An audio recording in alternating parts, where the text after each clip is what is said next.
Welcome to our final LPC of the legislative session. This is the 7th and final week of the legislative session. In case you don't have one of those chains like Cameron and his daughters have, there should only be 5 rings left. However, the number of hours in the last week, and I am counting Saturday and Sunday because when I received emails and text messages from Cameron Deal throughout the weekend, they feel like work days. And I know they do for him. So there's 168 hours in the final week of the legislative session. And I expect that Cameron Deal and team will likely be working 160 of those 168 hours. We're going to allocate them like an hour and 20 minutes of sleep each night for this week. So we owe them a great debt for all of the work they put in, the loss of sleep, insanity, the extra gray hairs, the negotiations they have with their spouses about their day jobs. For the time they put in for us. We have some really important issues that we are going to be discussing this LPC, and they're going to hit you right up front. I was hoping that Mr. Dave Davis would be here so I could remind him that we're moving homelessness to the end because some of the other issues are up there, but he missed out on that, so hopefully he has to listen all the way through. We've had a request from Councilman Dan Dugan of Salt Lake and a board member to just say a few words right at the beginning. So I'm going to have him do that before we go to minutes. Thank you, Kate. And appreciate everyone's work together as a team this past legislative session. It's, to say the least, it's been a troubling and very big trial here. But I want to really, reason we're up here, just give our thanks and gratitude to Mayor Walker, who dressed up for the occasion today. And for Cam and the staff and Kate and everybody in this room for standing up and working hard with Salt Lake City on a number of these bills that are really impacting and directed towards Salt Lake City. So I appreciate everyone's efforts, and I'm very grateful for this team effort because together as a team, we can actually move things in the right direction. So I appreciate that. And Mayor Walker, thank you very much for all your work and your words. Thank you.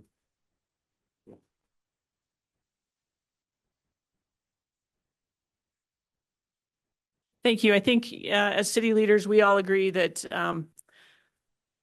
the collaboration that we have here and working together, the way we share across our municipal boundaries, the way we come to each other's aid and defense is really one of the things that makes serving great and what makes being your city's designee to the Legislative Policy Committee really truly rewarding. I also enjoy that Troy found a tie for this august last meeting, so thank you. We have minutes to approve, and you know this is always one of my favorites. So I hope everyone really enjoyed the February 24th minutes, and we have a motion from Councilman Dugan. Do we have a second? From Tammy Tran, thank you, from Kaysville. So I'm assuming that no one wants to thoroughly discuss the minutes. All right, we'll go to a vote. All in favor of approving the minutes, please say aye. Aye. Any opposed? Okay, I am going to turn things over to Cameron to lead us off with our main issue. I expect this one will have some robust discussion. So let's all remember that if you have the microphone, and please wait for the microphone so our online attendees can hear you, to state your name and which city you are from so that we can all engage and hear the discussion that is going to take place. I will keep stalling while Cameron continues to engage with his staff over here. Oh, he's got a very, very big handout. This is great because it is one that I think he emailed and was creating at 3 o'clock this morning. Are you ready? I am. He's ready. Thank you, Councilmember Bradshaw. It was 1 a.m. this morning when you got those emails rather than 3 a.m., but you know, who's counting this time of year? Thank you everybody for being here for the last LPC. And I also want to thank everybody for your participation in our really unprecedented LPC webinar last week. We actually had 365 people who participated in that call, including legislators, because they wanted to learn about what 360, or not 365, that was a number of people, what the Senate bill did, So thank you for being on that call and thank you for all the Slido results. I'll go through those in just a second. I do want to point out, since you mentioned the chain, that was the chain over the weekend. Now the legislature has introduced 910 bills and 52 resolutions. So let that set in for a second. We're tracking almost 300 of those that impact cities and towns in some way. Once the session ends, we will get into spring training. This is just a snapshot. Like, we have events basically every week through mid-May. So if you have regional events that you want to make sure to invite us to, let us know. Obviously, we'll have the mid-year conference in sunny St. George in mid-April, but there'll be a lot going over the next few weeks. We'll be meeting with the city managers, the city attorneys, the treasurers, the government finance officers, and everybody else for the next couple of months. We'll be meeting with the conferences of mayors and other groups. So if you have those types of meetings that you want to make sure we get to this spring, let us know. And then the other thing I would just want to point out from spring training is the last couple of years, we have made a concerted effort to ask you for feedback for the types of legislative changes you'd like to see. This is a non-exhaustive list of ideas that started during spring outreach and during spring training that have resulted in legislation in the last couple of years. So again, it's non-exhaustive, but these are all ideas that came from you during spring training that has now been in bills, some of which have passed, some of which may pass over the next few days. So keep that in mind too. When we ask you for feedback of what sort of legislation you'd like to see, a lot of it turns into bills and law.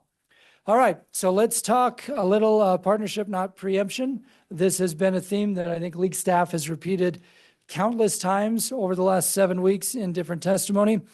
And we're going to start by talking through SB 337. As a reminder, it's kind of hard to see with the lighting in here, but this is language directly from league policy resolution that the membership endorsed. This one's from 2017.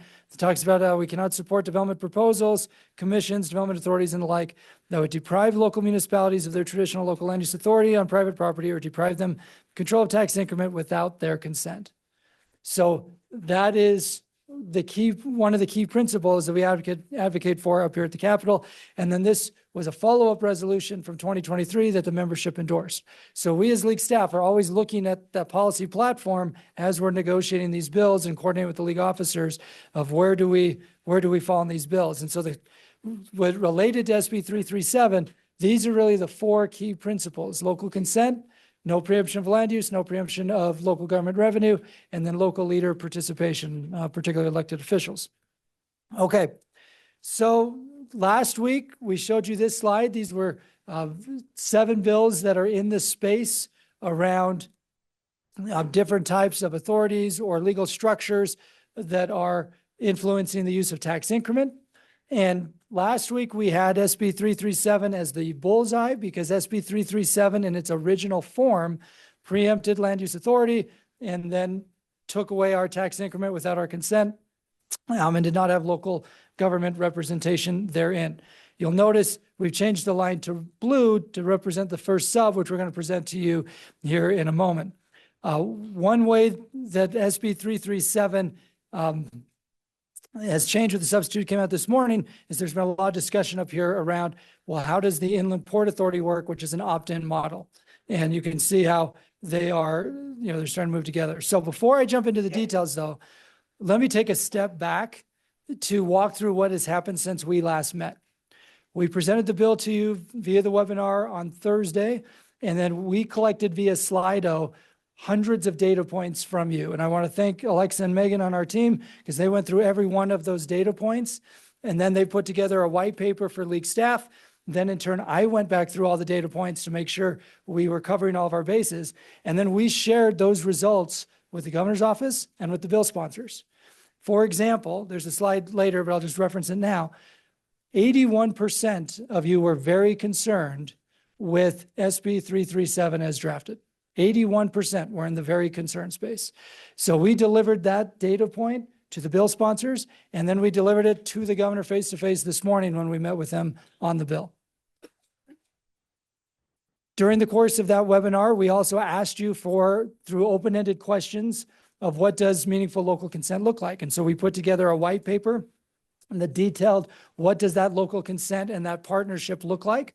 And then we shared those principles, not so much as a negotiation upstairs, but more of we are opposed to this bill because of these principles. So we're opposed to these principles. There's a way to get to partnership, but we're opposed right now as drafted. So that was the conversation Thursday night and then into Friday. And then there's a lot of back and forth all afternoon and Friday night and then all day on Saturday. Well, another key Slido data point from this group from Thursday was when we asked you via Slido, how concerned or comfortable would you be if there was meaningful local consent?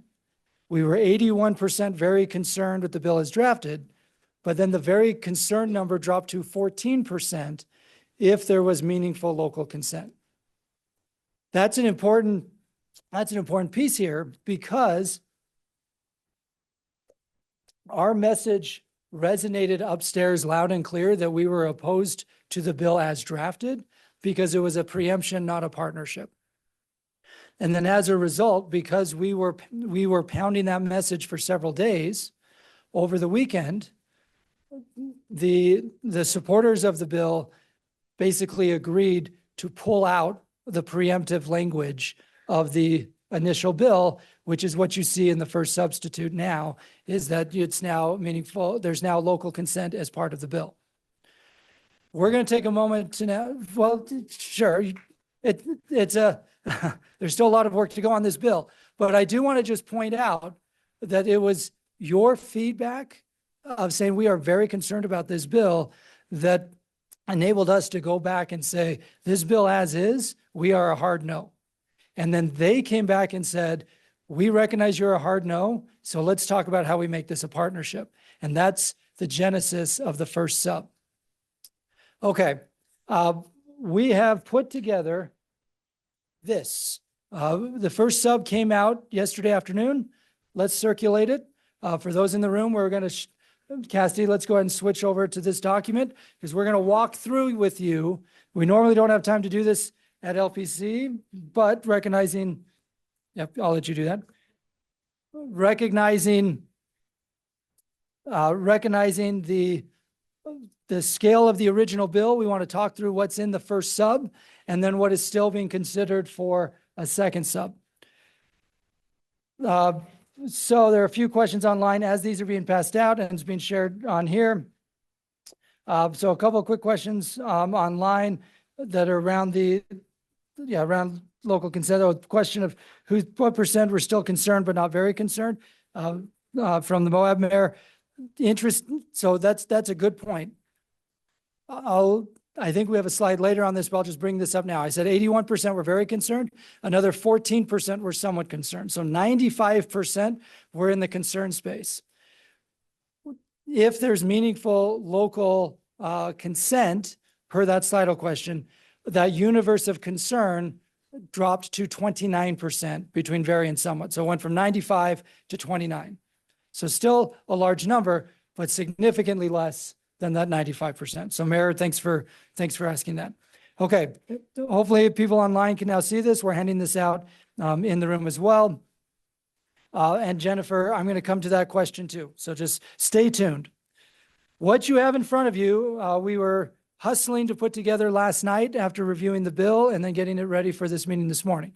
So I realize that unless you've read the substitute, this is probably hitting you cold, and that's just an unfortunate reality of the timing of this week. I'm going to walk through the highlights of this document to show how things have changed, and then also I'll reference what else is being discussed. And so first, in the local consent piece, you can see SB 337 as drafted, did not require local consent. Substitute 1 says that GOEO shall provide the legislative body with the draft plan, and then there's 45 days to consent or not consent. And if you don't consent, then there is no skip in your community. And that's an important piece here, is because there have been experiences, and you heard from Salt Lake a moment ago, and unfortunately Salt Lake is exhibit A of this, of where consent really doesn't mean consent, because it's either you consent here or you're going to lose your land use authority. Fair? Right. That is not what? A through D, okay. But you get my point. That is not what is currently in sub one. Then and let me actually take a step back again. Let me make sure we're on the same page about the process in place here. If the bill passes as is in sub one, the GOEO commissioner, that's the new title, it may change in the sub two, but it went from CEO to commissioner. I'm just going to refer to it as GOEO. GOEO is going to be working to seek out opportunities for these significant community impact projects, large scale projects. Now, admittedly, the criteria is not yet defined in the code. That's been one of the back and forths of should we define this in code or should this be left to the coordinating council? Nevertheless, GOEO is going to be looking for these types of sites. And we've said all along, we want to ensure that if GOEO is looking for these types of sites, which happens now to a degree anyway through EDCU and elsewhere, that there's consultation and coordination with the local government. Because I'm looking at West Point and Clinton, it's before a project shows up at City Hall with a full plan, it would be nice for you to know how it fits into your plan and infrastructure and everything else.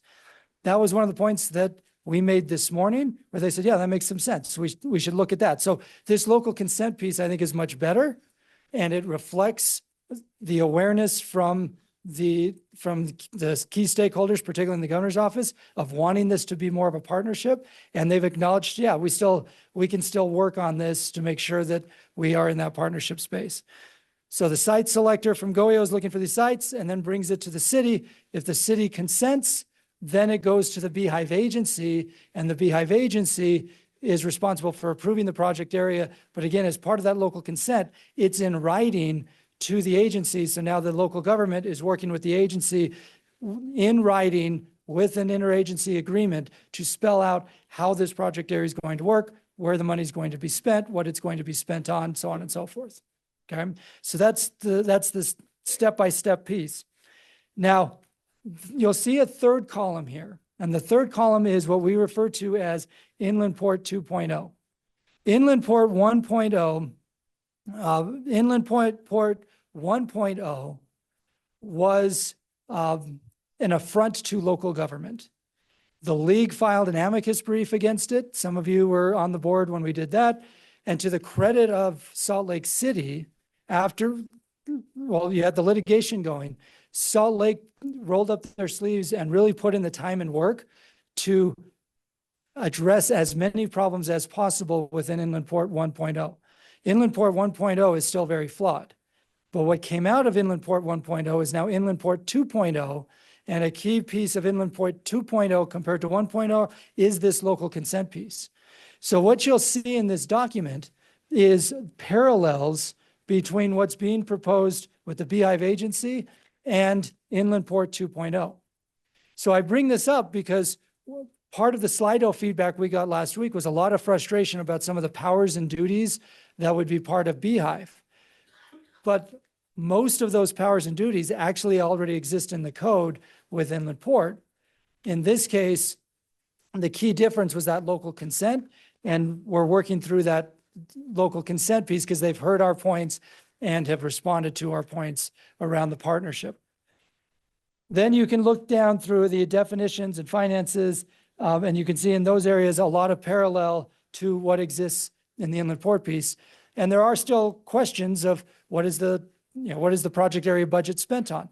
But a lot of that can be addressed through that local consent if the city and GOEO get to yes on this type of project, which again is what distinguishes it from Inland Port 1.0.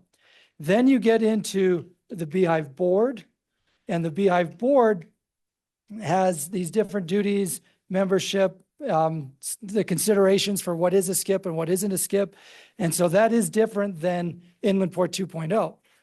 But one key difference is that Beehive board would actually be accountable to the governor, whereas with some of these other state authorities, you don't have that same chain of command.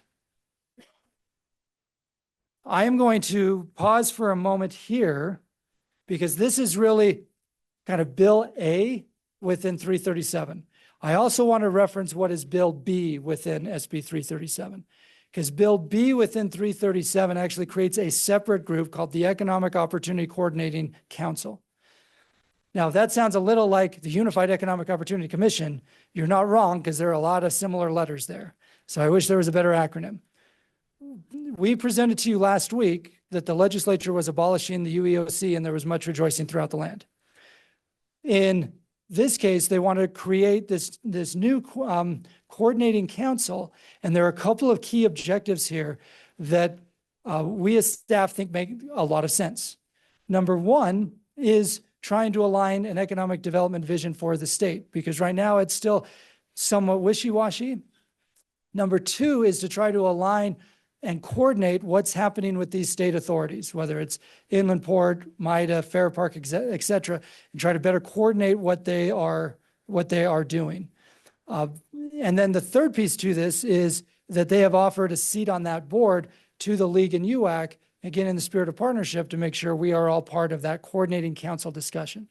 So there's really these two bills in one. The other thing with that coordinating council is the bill is also starting the process of reconstituting GOEO and making changes of how the state interacts in the housing space and starting to move programs around in a way that I think long-term will make a lot of sense. So you really have two bills in one. Most of the focus has been on the beehive space, but I didn't want to lose sight of that second piece as well. Okay. Seth, Mayor Walker, is there, I mentioned how through the weekend, there was a lot of back and forth, and ultimately they came back and said, we hear you on the local consent. And then yesterday afternoon, they drafted the substitute that addresses local consent and a few other key points. And then this morning, Mayor Walker as league president, Seth Perrins, Spanish Fork city manager, who represents City Management Association as a league officer, and I met with Governor Cox and the bill sponsors for a pretty heated conversation. Can I turn over to you just for a moment to give everybody an update of what came out of that? And then we can take questions. So you'll remember my tie principles are a court, the good Lord on occasion, and CAM. So that's it. So actually it was the governor today. We had an opportunity to meet with Governor Cox. And I'll tell you, I've never seen him as impassioned about a subject as he is this. And what I mean is his vision for the state of Utah and what he wants to try and accomplish. He talked a lot about keeping us first, keeping us at the cutting edge of opportunity, big opportunity, big development, big job growth opportunities, the things that we have to keep doing or we'll end up dying. And he was excited about the opportunity to have an organization or an entity that would focus the state's economic development powers into kind of one spot. And as he talked about it, you know, he's been in our shoes. He brought up that he's been a council member and a county commissioner and a mayor, and he understands what we feel. But he also understands that we have to have vision as a group. And so I want to say, with respect to where his heart was it's looking out for the future of the state of Utah, looking out for it in a big way. And this he sees as a way to really start a process to get Utah poignantly focused with everybody able to focus on future economic development. And we're talking big opportunity. I have a hard time disagreeing with him about that and the opportunity that we have as a state, because we are one of the best places to live in the country. We have so many things going for us, and I felt his passion with respect to that. He was interested in our concerns, and I think as you see, as the bill has been subbed, he's addressed them. And so our policy concern with respect to local control, we have it, and we have it because the governor understood that it's important to us because us is the people, and he cared about that, and he cared about giving it to us in a way that would allow us to be part of, you know, the economic future and engine of the state of Utah. I felt a very positive vibe from Governor Cox with respect to what he was trying to accomplish. You know, it's messy. It's this time of year when last week all the things start to sort of fall, but I just want to convey to you that our meeting with him was positive. He appreciates all of the efforts that we've had over the years. And I think it's been a solid 5 years where partnership, not preemption, has been our motto. And the governor recognized that. And I think as we've seen the subs come together you've seen that that's been our greatest strength. I do want to tell you, we are fortunate to have Cameron and Justin and Carson and Molly and Alexa, our intern. Cameron's got this really unique ability to mush all this garbage in his brain and put it in a format that I can understand at 1 o'clock in the morning. And I'll get a text from him and I'm like, oh, okay, now I understand. I'm telling you the good work that we pay these folks to do this job, to get in there and look out for us. And I'm telling you, I couldn't be more pleased or more proud of the way they have done it, because we would be in a really bad spot if we didn't have this team. And they have done the yeoman's effort, and they're amazing.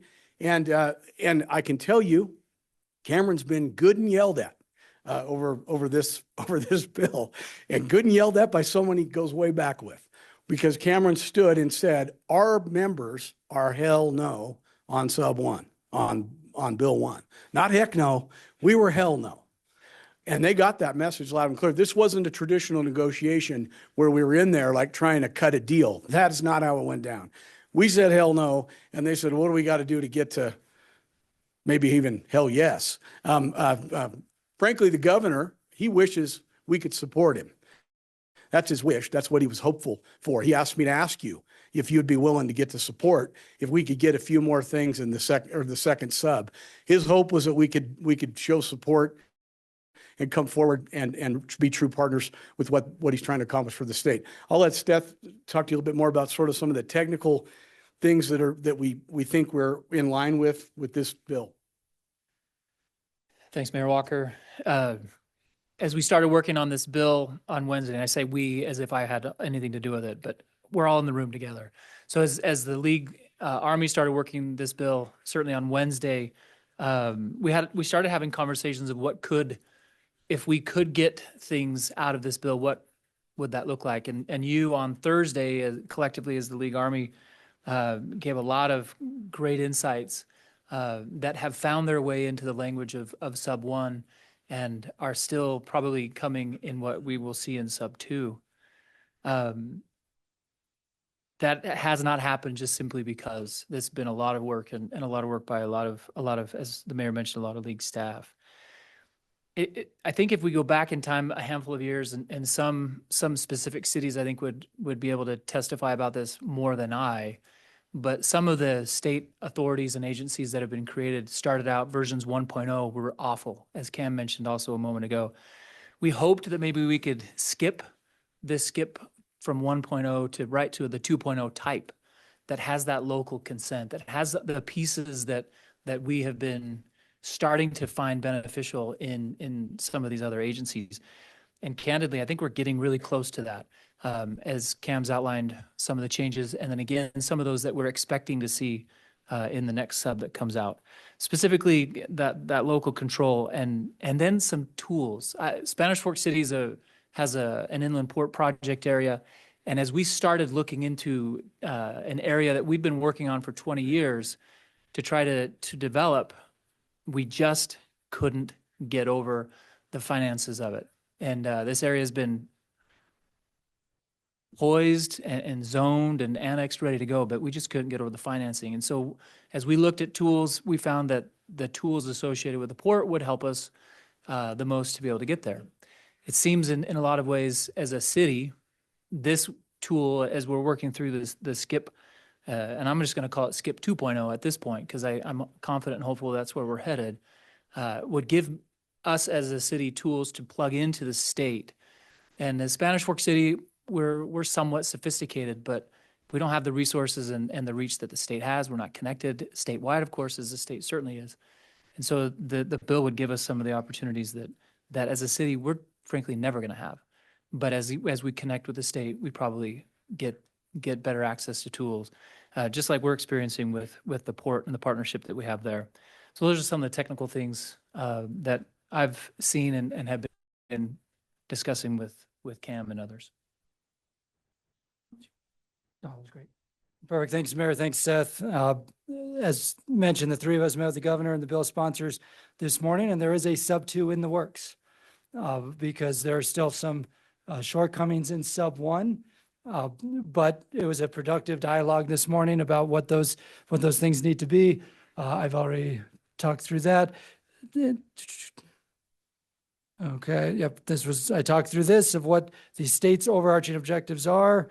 And then this was the slide we showed you on Thursday. So we just kept it in as comparison. We showed you this on Thursday as well. And then, this is what I was referencing before about the Slido results that you gave us. And then the open-ended question takeaways. Those are the 4 general categories, but there were literally hundreds of data points therein. Okay, so sub 1, we referenced the local consent, and we referenced the Economic Opportunity Coordinating Council. Here are some of the discussions that are still going around a potential sub 2. Now, sub 2, most of it I'd say is focused in the Beehive agency space and that intersection with local government. Now, a lot of the feedback we got via Slido last week was just a general frustration about state authorities. I would also point out that I think that frustration is real, and the Economic Opportunity Coordinating Council, I think, is an opportunity to have those discussions in a way that hasn't really happened before. Meanwhile, these were other ideas that came out of those Slido results that we have shared. So for example, right now in sub 1, and those of you who've got the handout, you'll see the third one down here, meaningful local consent, subject to LUDMA. And right now sub 1 says that the Beehive agency is not subject to LUDMA. And we've said that's a big deal. We want this agency to still be subject to LUDMA. And the response back was, yeah, you're right. That makes sense, especially if we're in this local consent space. So these are concepts that are still out there that are being discussed. What we're going to do is ask you here in a moment, in light of what you see here in this sheet, and in light of what's up here, of what ideas are out there, what else would you like to see considered in a second sub? Because Kate talked about the number of hours left in the session. Really in the next day or two, you're going to see a second sub, and we as an LPC will not have time to meet again. And so in between LPCs, we meet with the league officers almost daily to check in on bills. So this would be another example of that. But we want to make sure we're getting as much feedback from you today as possible around what else should be considered in sub 2 in order for us to have a different position. So I'll open this up, and then I want to take questions while we open this up. So let's start with Matt, and then if there are, let's go Matt, then Paul, and I think that's Ken in the back. So let's go Matt, Paul, Ken, Dave. Holy smokes. I'm only gonna go 4 at a time. So Victoria, I won't forget you. All right, Go ahead, Matt. I'll go quick. Thank you. Can you illustrate just maybe an example of what's contemplated? I'm trying to just figure out sort of the general target of this. Is this towards suburban communities, urban communities, resort communities?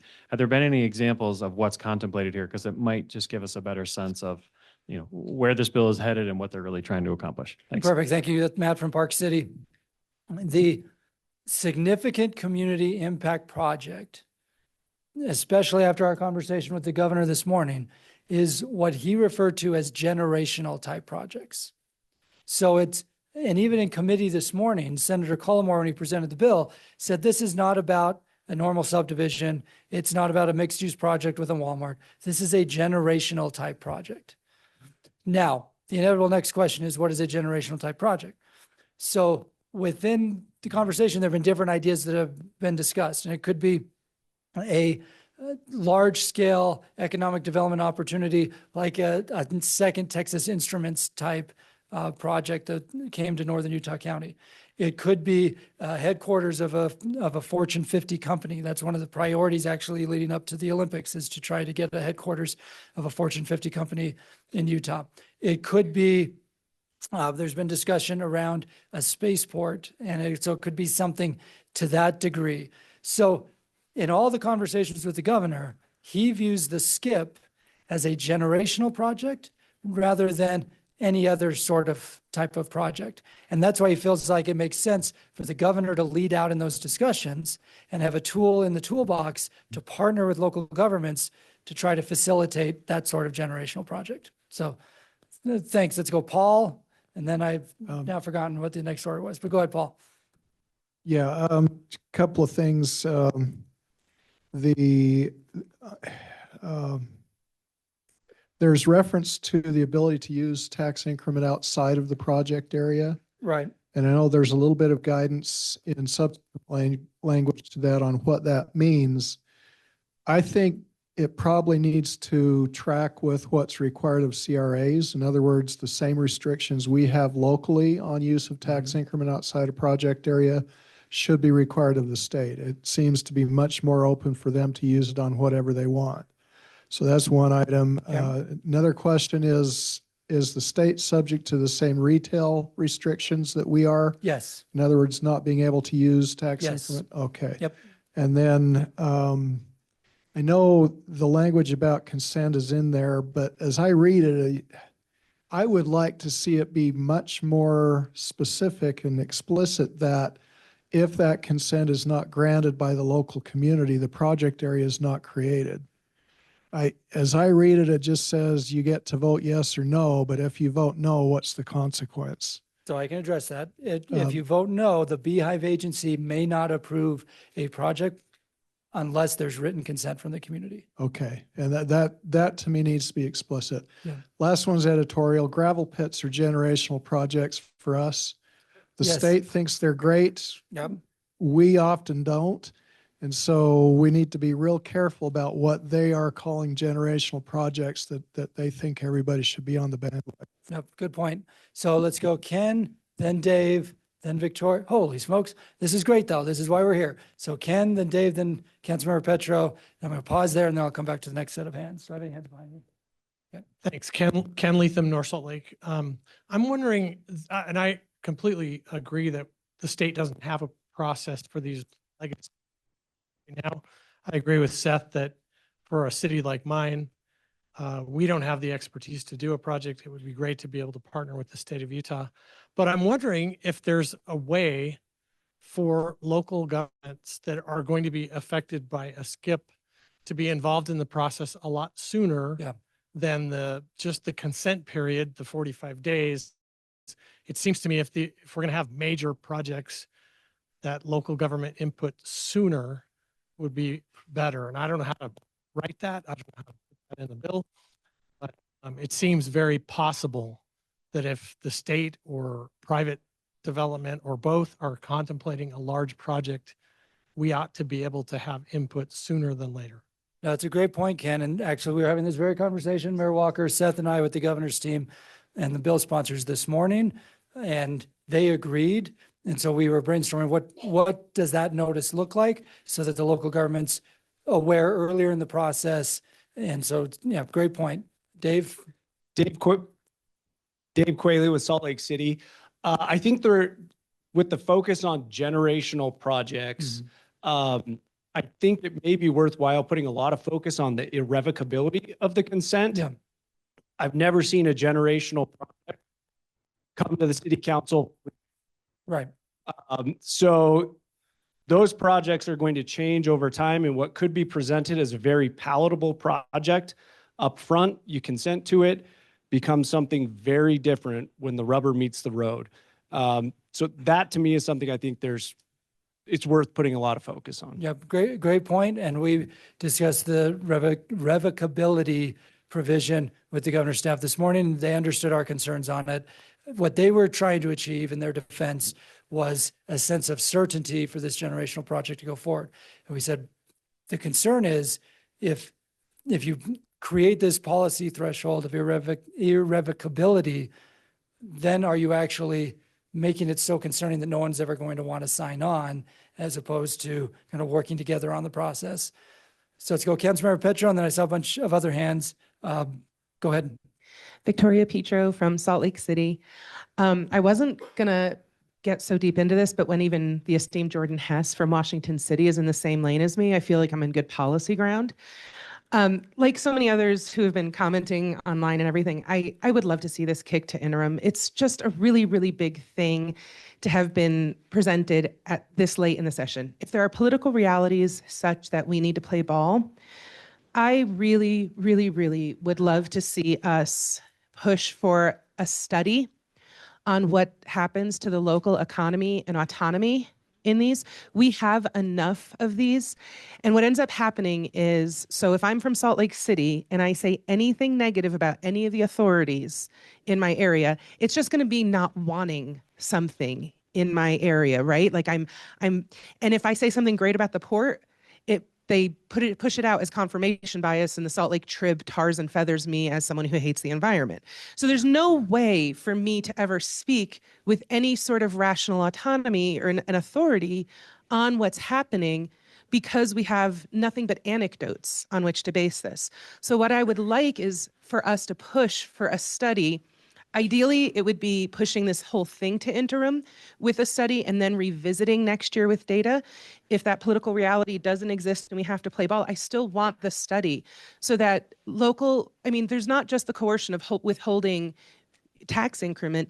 There's also the coercion of some communities, and I've watched them from my position on the port board. Some communities need the amplifier of the state to help them and will come in and make deals that really aren't stellar or could be better because they don't have data on which to predicate their decisions. So no matter what, I would really want to push for a study. Yeah, I think it's a great point. Let's go, Councilmember Wharton, and then I want to come up to the front. Yeah, thank you, Chris Wharton, Salt Lake City Council. I think the irrevocability too is really key to the partnership. Just using the word partnership isn't what makes it a true partnership. And if there are going to be a lot of pieces of this bill that are not going to be irrevocable in terms of the legislature being able to change them.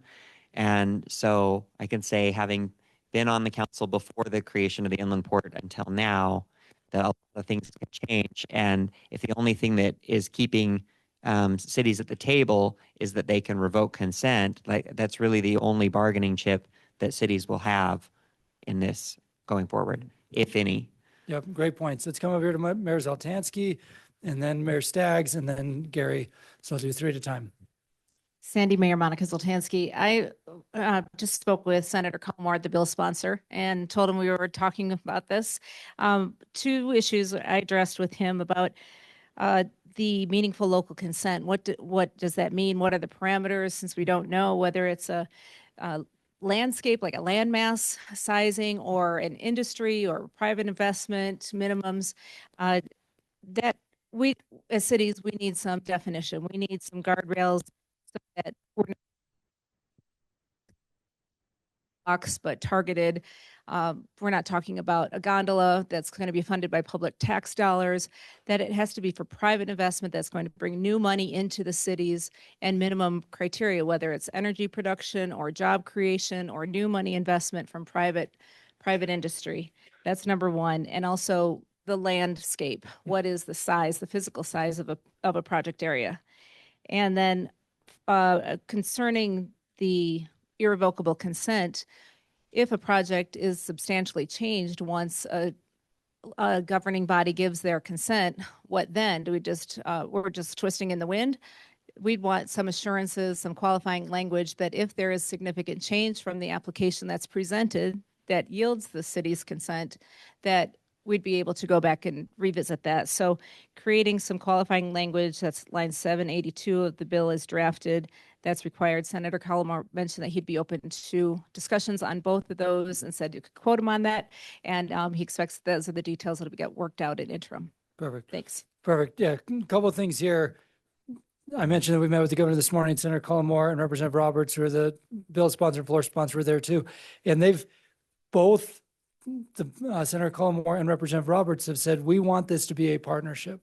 So what, and Governor Cox said the same thing this morning as well. So he said, so what else can we do to ensure we're in that partnership lane?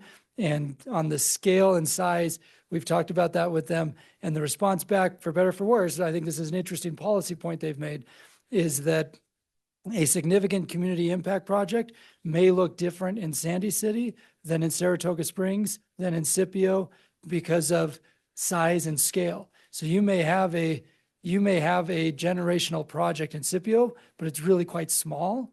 That may not be a generational project on the Wasatch Front. So they were trying to keep some flexibility there. One thing I'll also note is the original bill called for a cap of 3 projects, and then that cap came out in the sub.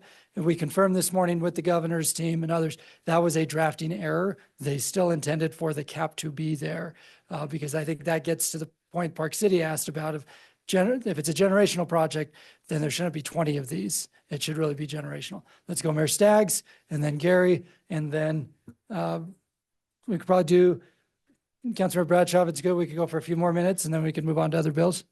No, thank you for all your work on this, and Troy and everybody else. This is, if partnership were truly the aim though, you wouldn't drop a bill with 10 days to go. And to the comments that were already made, I mean, this is so significant impact. I think you should push it to interim, but I'm still scratching my head. I mean, I'm glad that some examples were thrown out there and why this was intended or what the intent was here with generational projects. But I'm scratching my head as to why this is even needed. I mean, you've got CRAs, you've got PIDs, all of these tools already exist. And with respect to those communities that mentioned we'd like to have the expertise of the state or some more gravitas, that's what GoEO is all about, or EDC Utah, or some of these other organizations. You can lean on them to go ahead and help you as consultants in getting together some type of generational project. I mean, we had a 600-acre project that we put in as a CRA, you know, while I was on a council still, on our city council, and I have been able to see that through. Fortunately, this didn't hit, so they could preempt what we really wanted to do, but that's a generational impact project. So the tools already exist is what I would contend. I don't see why the state is going down this road. If they are identifying things they want to bring in from an economic development standpoint, the truth is they have to be able to identify areas of land that are rather empty. And they're going to have to work with cities to be able to get that done. The tools already exist for them to do that. If it is going through, though, I mean, the board members, I don't know why you would constitute just a board for every single skip. I think that every skip is unique in its own right. And if they're really wanting local partnership, then a local elected official should constitute a member of that particular board. So each skip project should be a board of itself. Yeah. Great point, Mayor. Let's come over here to Gary, and then Councilor Bradshaw. It works, probably have maybe for 3 more comments. Is there a bunch of hands up? I want to get to as many of those as possible. Recognize we have a lot of other bills to too. Gary? Gary Hill, Bountiful City. Cam, I've been around, unfortunately, long enough to remember when MIDA was proposed as transformative for the state and the key factor for saving Hill Air Force Base. And, you know, this is just another shade of the same thing. Having said that, I want to just maybe add some color to the idea of revocability and local consent. If this could be something akin to a development agreement between a city and the state agency, where if anything changes, it requires going back through the approval process, that's much more palatable. You know, whether that's an interlocal agreement, but I think there needs to be language in here, if we can even get to neutral, that that would give the local consent requirement if there's any change in scope. That's my concern, and it really ought to be any change in scope. Right. Yep. Great point. Great point. Councilmember Bradshaw, will go you, and then maybe take 2 more questions. Is there a pen behind me? Kate Bradshaw, Bountiful City. Cameron, could you address between the original and the first sub, the changes in the different taxes that are collected? If this is truly intended for generational projects, and they're going to be kind of vacuuming up all available increment and revenue, why is the state sales tax dropping off as part of that discussion? If this is going to be huge, why is the state not putting that portion of the skin in the game, but potentially wanting to, you know, take all of these funds that cities would otherwise need to provide services? Yeah. No, great question. And then that reminded me of a piece I meant to answer to Mayor Staggs in a second. So Mayor Staggs, there's one of the pieces you brought up I want to come back to.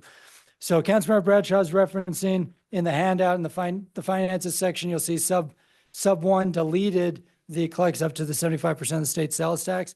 And the answer to that is a bigger political and policy conversation about the future of state sales tax.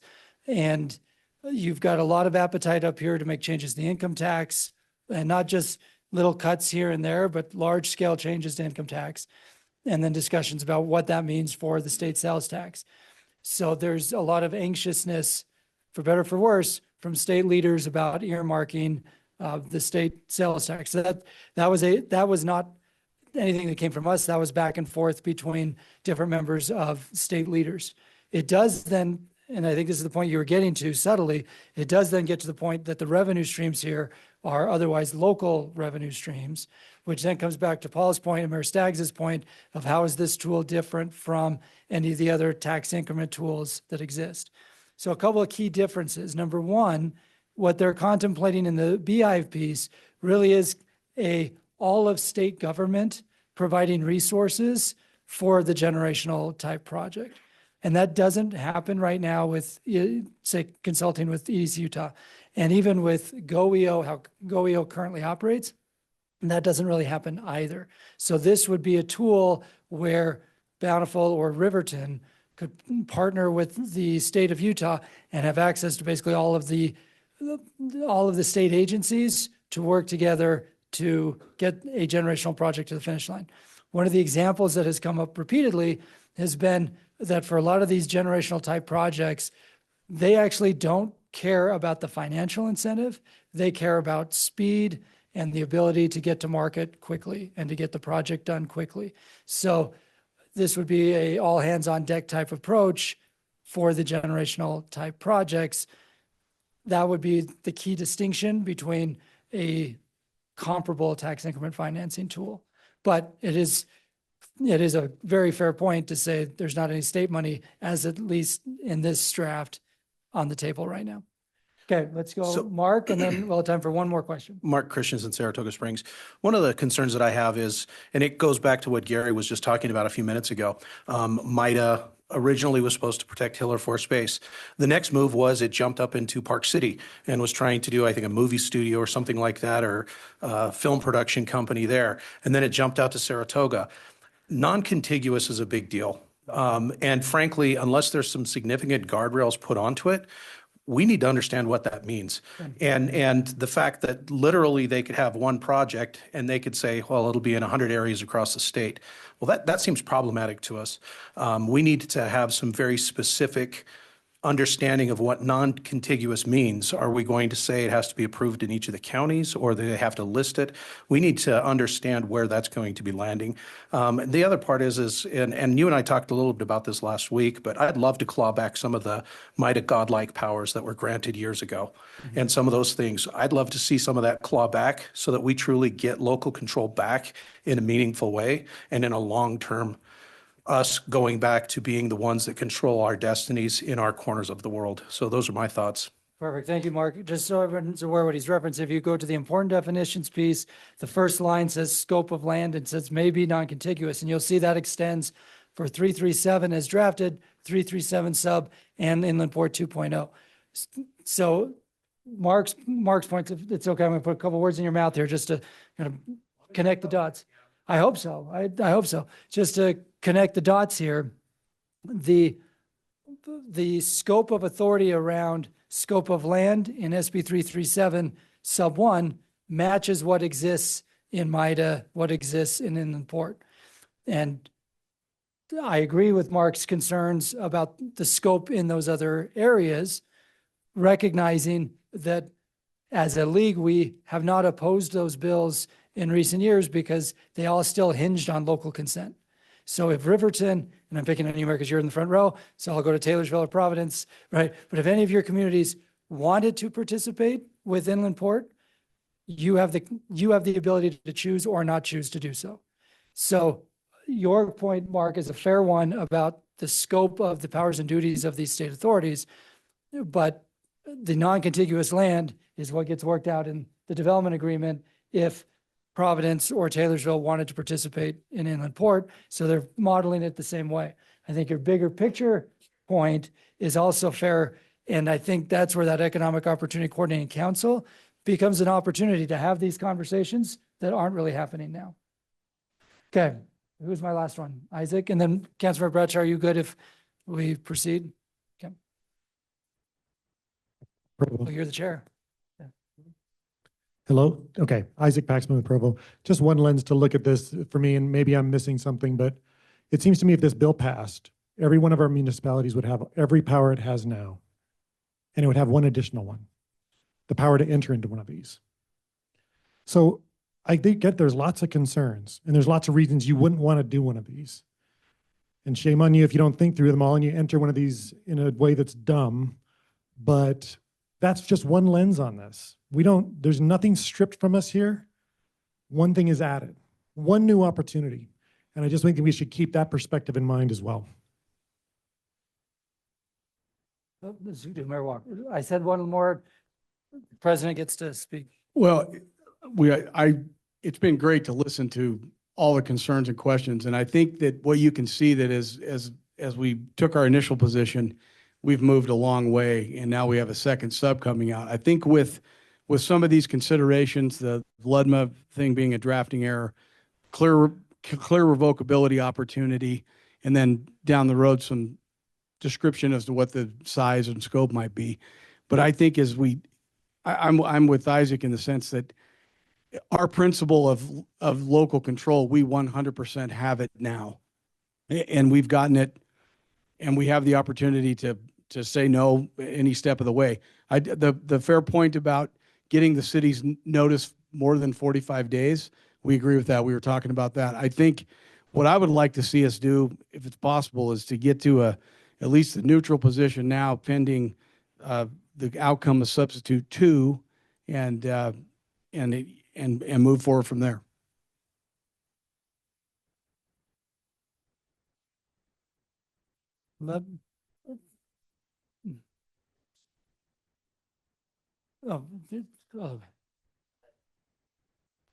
I'm still confused about with the CRA's PIDs, all the tools we have access to. I understand the comment that was made back here, but again, point still remains, why is this necessary? Because state agencies, other than UDOT, what are they going to bring? And if it is a transportation related piece, they can always prioritize it here in the TIF. They'll just bring it up to the very top. So I don't understand what they're going to bring and why this is even needed per se, because all the tools currently exist. If they'd like to truly partner with communities to come in, work with us and say, hey, we've got this great idea, this generational project. You've got 500, 600 contiguous acres here that we think would be perfect. Let's go through and examine all the tools that we currently have, how we can work together. No, you have great points, Mayor Isaac, Mayor Walker, Mark, everybody. So here's where we're at. We do not have another LPC between now and Friday at midnight. The league officers have spent a lot of time the last few days as we've been working through your feedback. We just asked the Slido question to get bigger feedback. Here's the slide we put together, the things that are already under consideration. And then I know we have 82 Slido comments, plus the comments in the room that we will, after this meeting, go through and organize to prepare for additional conversations. Mayor Walker referenced the position of neutrality. The governor had asked us to get to support. Councilmember Bradshaw, so you'll notice the staff recommendation up here is silent because we wanted to give space for the conversation. Yeah, I was just explaining to everybody why this is the first slide all session you've seen a silent staff recommendation because we wanted to give the space for the conversation. Let's go, Councilmember Bradshaw. Kate Bradshaw, Bountiful. I'm going to reserve the right to make a motion, but I'm going to explain why I think this motion is important. You've heard the report from our league president of his meeting with the governor and the governor's request. Sub 1 is not there yet. Sub 2 could get there. Things are going to move fast. As you've heard, the league officers and the league staff spent a lot of time talking about this weekend. This morning, the league staff, I don't think they slept. So, which is amazing. They made this cool handout for us in their lack of sleep. So the motion I would like to recommend, knowing that that it's going to be hard to convene this group given the pace of the session and where we're at, would be to delegate the position on this bill to the league officers so that we can continue to stay at the negotiating table, addressing some of these items that are on the slide in front of us for the concepts for sub 2. So that we can do that. And I know that is kind of asking the group to place a lot of trust in the league officers and staff to take the things that we have heard from you in this meeting, the things that I know are showing up in the chat and in the Slido results, but to give us the ability in these last few very long days to operate with that, with the fidelity of this group in mind, to working on this bill and to leave this position open for right now while we do that. So that is my very long motion. Second from Mayor Shepherd.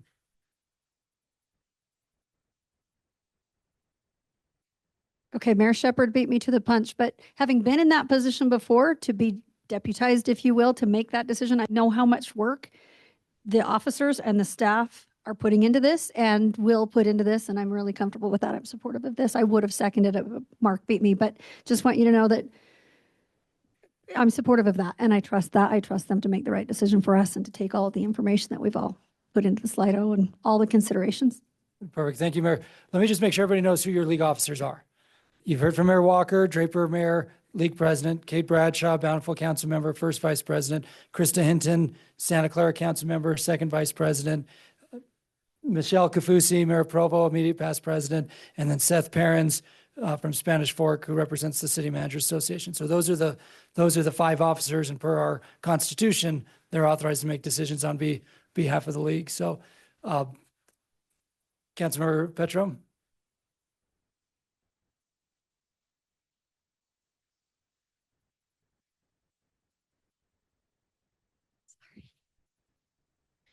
Victoria Petro, Salt Lake City. If you keep calling me Councilmember Petro, I'm going to be Sorry. offended, Cam. Can we make a friendly amendment from Salt Lake City that while we do delegate that authority, there is a preference for an interim study as the outcome? I'm also wondering, it feels like there are tea leaves that I don't have enough information to read, and there is a political pressure for us to come through on this. And while I want to be sensitive to that, I do also want to note that there has been only one comment in support of this and nothing but at best need for clarification from the rest of us. So I'd like a friendly amendment to that with the delegation as described, with a preference for an interim study.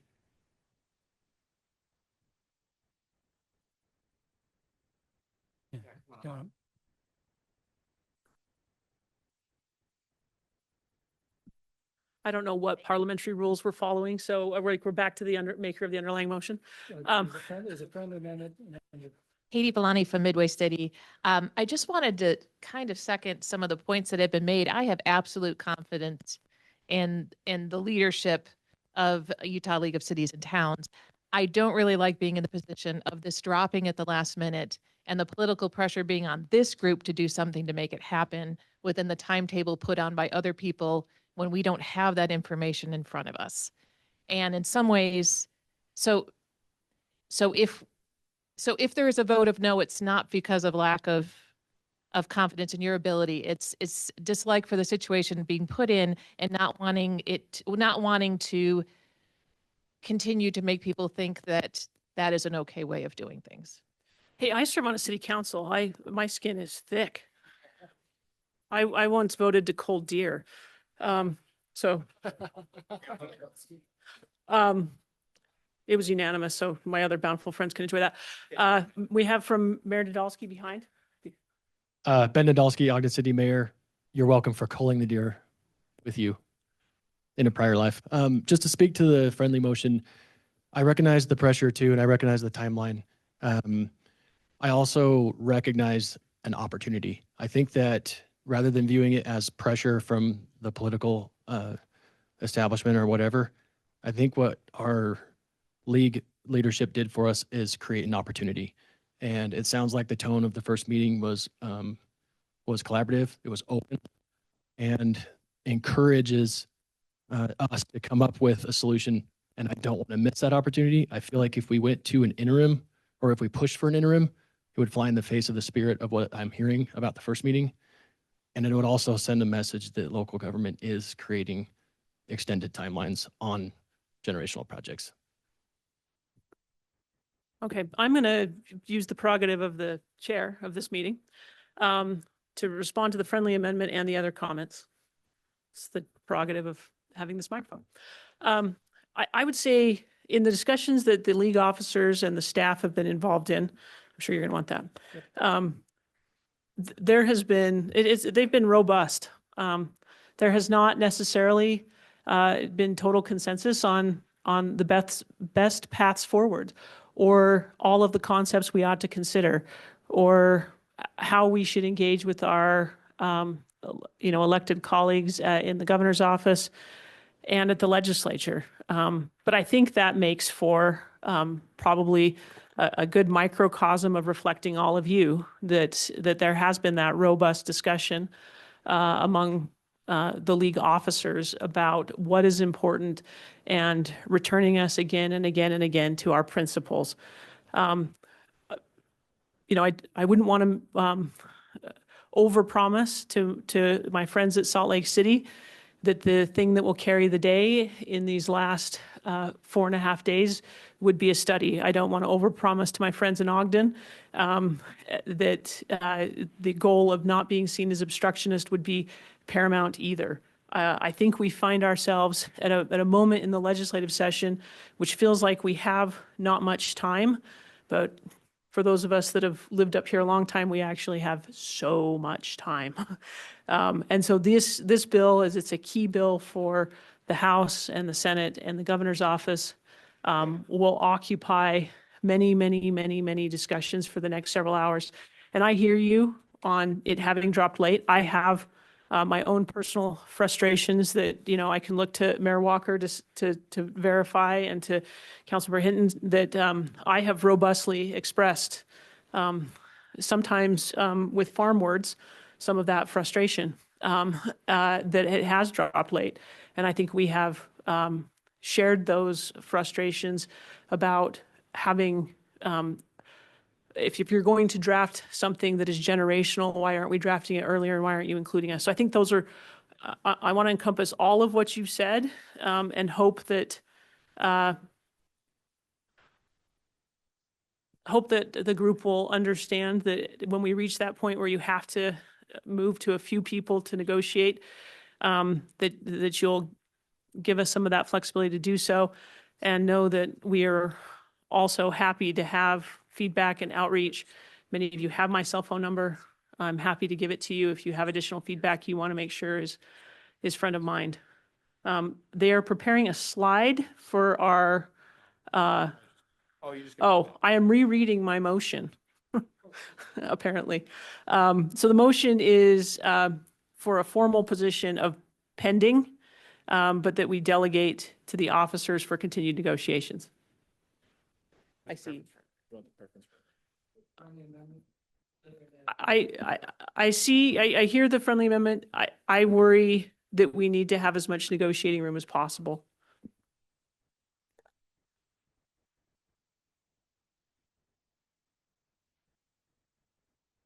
Do we need to take a vote on it?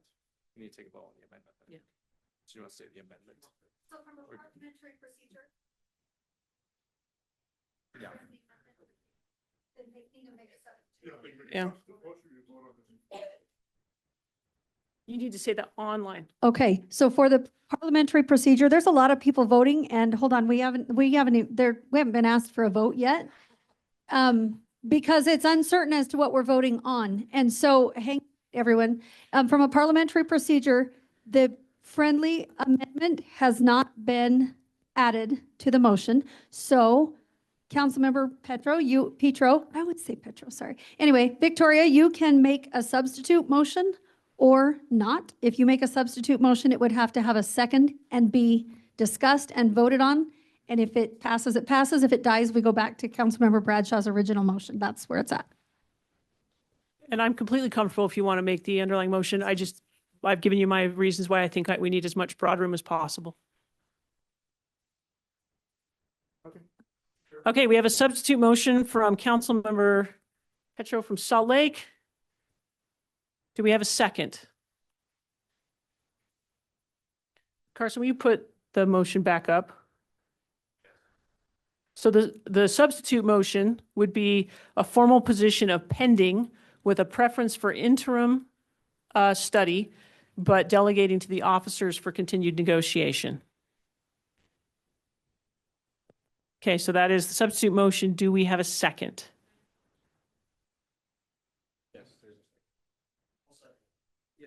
So the second we'll give to Dustin, Mayor of Midvale, Dustin, how do we pronounce Dustin's last name? Gettle. Okay. Do we have discussion? We will have discussion. Recognizing Gary Hill from Bountiful. And then I'm going to put Cam on the spot. Cam, I think we need some help from you to know if the substitute motion or the original motion gives us the best ability to negotiate. And if there's no difference, that would be nice to know too. So thank you, Gary. I think we've heard loud and clear from this group that in an ideal world, this bill would not pass, and we'd studied it interim. And we can certainly deliver that message under either motion. Councilmember Petro talked about the tea leaves, and I think there's a lot of appetite from the governor's office, the House, and the Senate to pass a framework that is a partnership with local government. And so if we came back and said, yep, we can get to yes on this partnership piece, but we're still opposed to the bill, I could see the response back of, well, wait a minute. Yes, we understand why you were opposed to the first bill. We've worked to try to address these issues and you're still opposed. And I think we just need to take that into consideration. And I can't answer that question, but the officers and league staff can when we're in those meetings. Does that help? okay, we had another request over here. So I don't know parliamentary procedure, and the only Robert I know never wrote rules.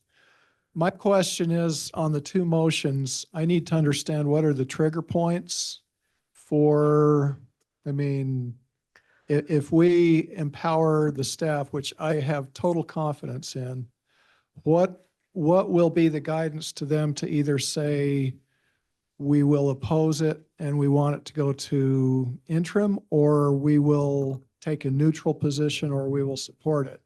Is it the points that we've discussed on Slido? Is that becoming our position?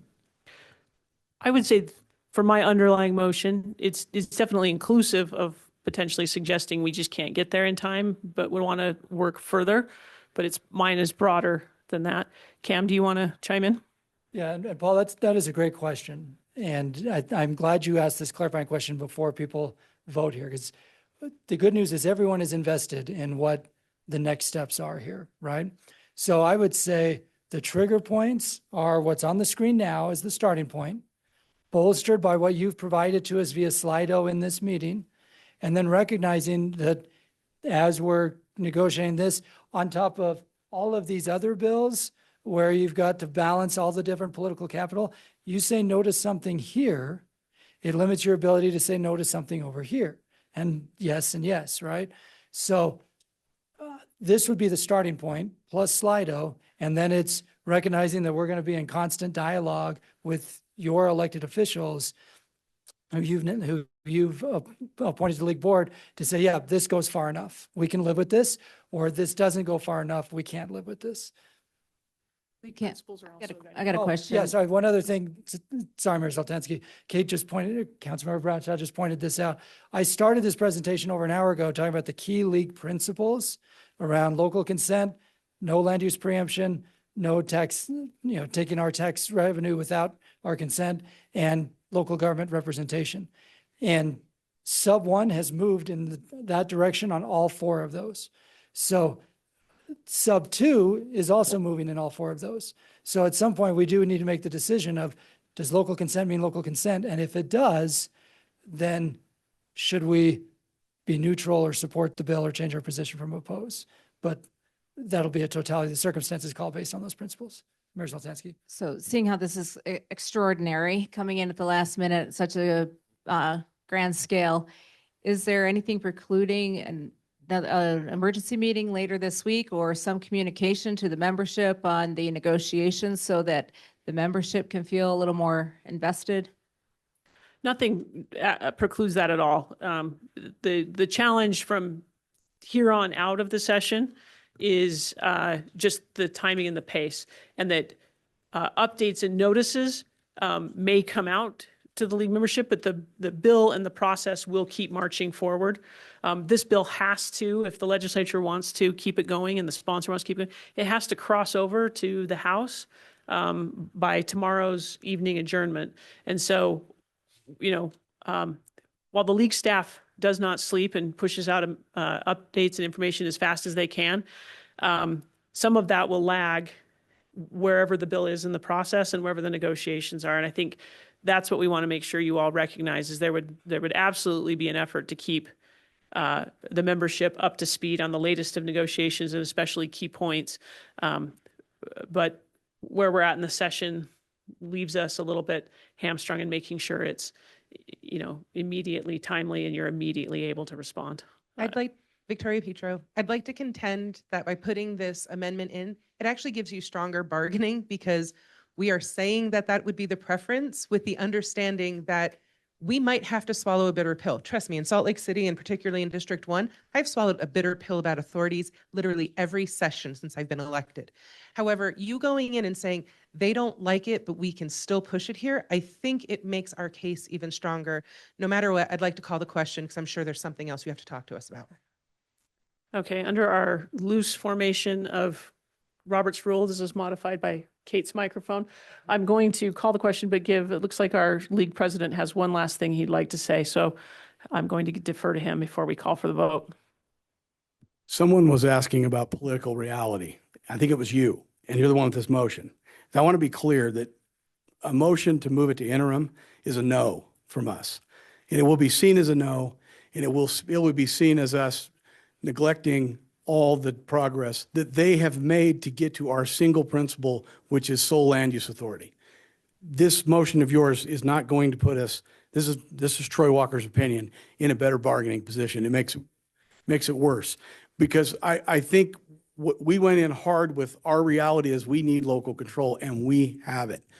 We can still massage a lot of these other great points that were brought up, but I just want the political reality to be clear. The governor wanted support. He didn't want neutral. He wanted support. So if you're worried, if you want to know what the politics are, giving us the opportunity to negotiate it is the best politics. I guess I'll say that. And that's, we'll do our best to negotiate it, but we're in a political world, as you all know, and it's the crunch time of it. And I just want you to be clear where I think we are in your motion, Victoria.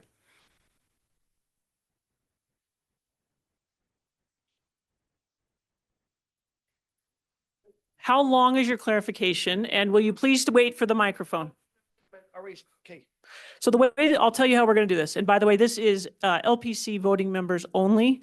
I know we have others that are online and in the room, but please remember this is LPC voting members only. So we'll be voting the substitute motion, which includes with the preference for interim study. If that motion passes, that will be our position. If the motion fails, we will return to the underlying motion. That was my question. So voting for the amendment is saying we don't support unless they agree for a study, correct? So it is the amended motion has a preference, a stated preference for interim study included in the negotiations. Okay. So if I don't see any additional clarifying questions, I am going to call for the vote on the substituted motion. All in favor of the substituted motion, please say aye. All opposed, say no. No. I am going to rule that the noes have it, and we will return to the underlying motion. Do we have any additional discussion or clarification on the underlying motion? We have a request to call the question, so we will do so. All in favor of the underlying motion, please indicate by saying aye. Aye. I'll give our online friends a minute. Any opposed? Please indicate by saying no. No, raise your hand. Yeah. No, raise your hand in the room. Do this online though. So if you're a no and you're a voting member, raise the threshold is 60%. Oh, if you're no, raise your hand.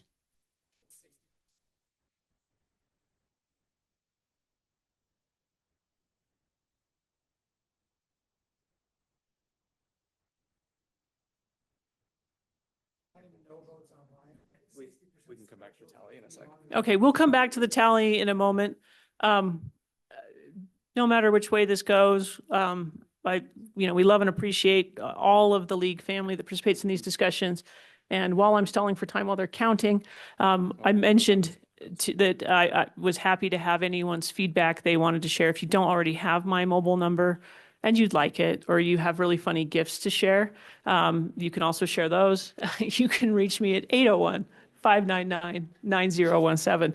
And I'd love to have your feedback on this bill or really funny gifts to get me through the rest of the session. With that, we are going to just wait for the vote tally and move on because we've, of course, not touched the rest of the agenda. No, Mark, you cannot.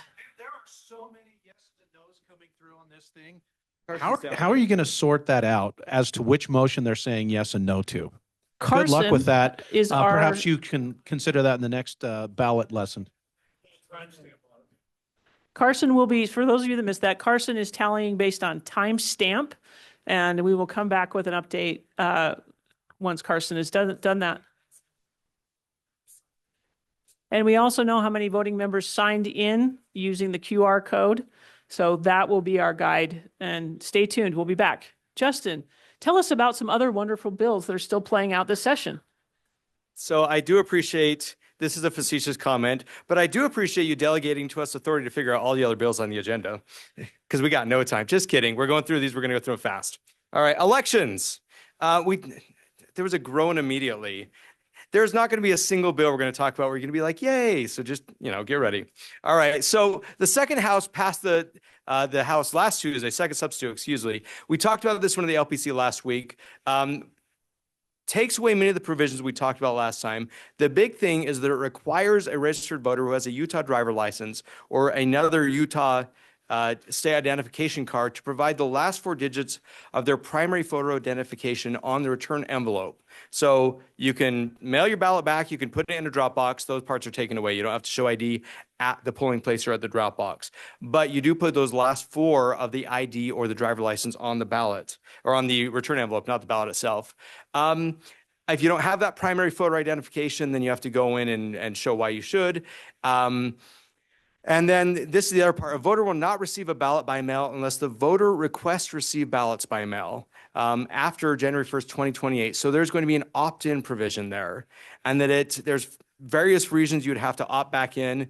If you don't vote, then you're going to have to opt back in to get your ballot by mail. And there may be a re-upping that you have to do on a regular basis there. So we were opposed to this bill. The quick question with the sub is, does this make you feel any more comfortable with the bill such that we should change our position? So back to Slido. How do you feel about HB 300 second substitute? And if you think you should sign out of Slido, you should not. Keep that sucker open for the next few minutes because we got to fly through a lot of bills.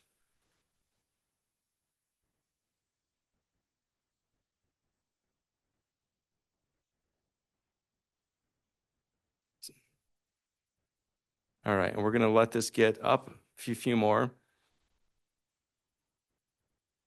And this will help us figure out if there's anything else to be done on this bill. To the question earlier about reading the tea leaves, I don't know that this bill is going to change anymore by the end of the session, but we do want to see what our comfort level is with it. All right, and with that, we're going to fly to other bills. Housing land use in very quick order. Yeah, yes, indeed. Okay, so as a reminder, get your comments to us by March 19th about the housing plan. SB 262, we presented this bill to you a couple weeks ago that we were opposed as drafted because of the language around general plans. This was the slide we presented to you then. The bill has changed. The general plans language is out. That density overlay language is out. Now there's these technical clarifications. If the bill was just there, then our recommendation would be fine with it because these HOPS clarifications make sense. So the good news is, because of our opposition, we got the troublesome pieces out of the bill. There is this new provision that we have rejected in the municipal code, so it's not an issue for cities, but it does cause problems in the county Land Use Development and Management Act. So it focuses on counties rather than cities, and the sub includes that language. And we know the counties are very concerned about it. Again, it does not impact our code, but our recommendation as staff would be to oppose those lines in solidarity with the county, but be supportive of, so oppose the bill because of those 3 lines. But if those 3 lines come out, then we'd be supportive of the bill. Any questions about where things are at in 262? Again, because of your feedback, we got the stuff that impacted us that was negative out of that bill. House Bill 550, Jared, are you still in here? Okay, yeah, I know Tom Peters. Can you do House Bill 550 real quick? Okay. So this one went through House Committee and also the House floor. Let's see, okay. So on this one, this prohibits municipalities from imposing or collecting an inspection fee on another governmental entity or quasi-governmental entity. This really applies to a water conservancy district. The point and purpose behind this is that if they have their own inspectors and they use their own inspectors to, as they go through different cities, that each individual city should accept the inspections of the entity that's coming through, it being a governmental entity and them having inspections. Therefore, we wouldn't be able to charge for the inspections. I've pointed out to the sponsor that either way, it costs the company money to hire contractors for themselves or have our own inspectors do it for the city. Also, their inspectors are unfamiliar with our municipal codes, each individual municipal code, as they maybe put a pipeline through many different cities. Having our own inspectors is going to be important in that. And then if the city does inspections, there is a cost they incur. In other words, it takes away our inspectors from other projects, and us inspecting their project is costing us money. We are providing them the service they pay, and if we can't collect on those fees, it still is a cost to the city. So here, these right now we are opposed as drafted. We are encouraging you to reach out to your legislators to oppose this bill. And anything else on that, Justin? I say, yeah, watch for there if this goes to a committee, which it still could tomorrow, or it gets the Senate floor, we will put an action alert out on this one. So just be on the lookout for it. Don't hesitate to reach out to it's moving to the Senate, so don't hesitate to reach out to senators now, but we will put action alerts on this one if it keeps moving. And that is municipal incorporation. Oh, Alexa, you got this one.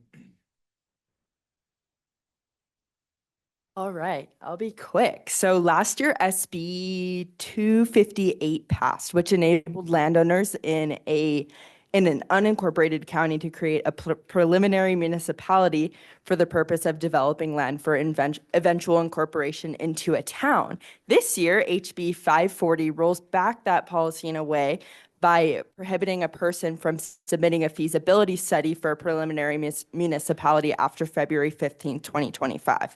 So we won't see any new preliminary municipalities, sorry, that's a mouthful, going forward, but it also places some guardrails on existing preliminary municipalities. So they must agree to compensate the county for any damages to county property or infrastructure directly attributable to the preliminary municipality before incorporation.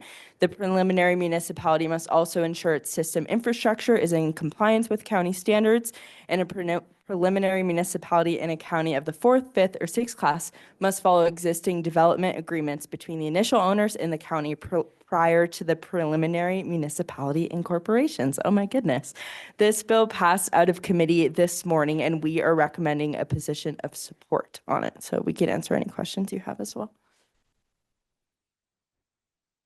And if you don't want to say preliminary municipality, call them mini munis, because that's what I call them. All right, protected persons, Jared, back up. Oh, you're right over here again.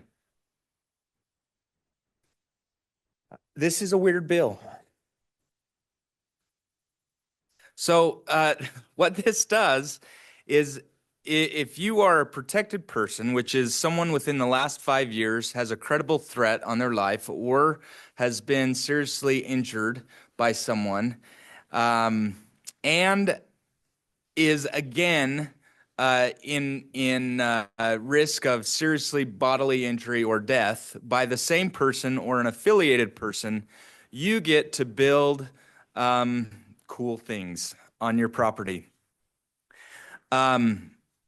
You get to build a certified improvement, the improvement that provides safety leading to, including underground crossing of easements, so like a tunnel or maybe a safe house type thing in your home. And the city must issue the building permit if it does comply with state construction code. It is not, with the current draft, it is not subject to county or municipal land use regulations. If we unlawfully condition, delay, or deny a building permit, there are, in its current form, penalties, and the person can challenge that decision, and they would get attorney's fees and costs, and $250 per day for not allowing them to do that. The DPS, the Division of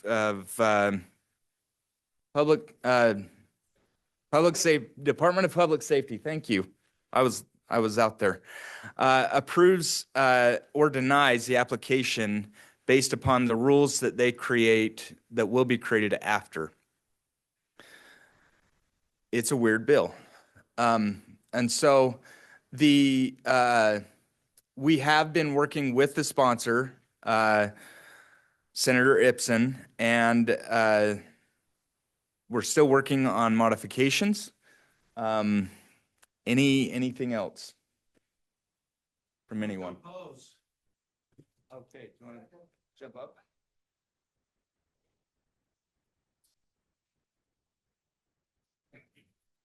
Mark, is this where I send you the bird emoji, or are we doing this now, or you want to wait till the end?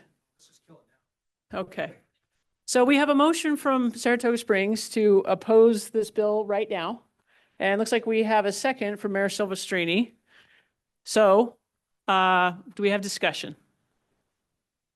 We have discussion over here from Sean. I don't know if your microphone's on or if you have to wait.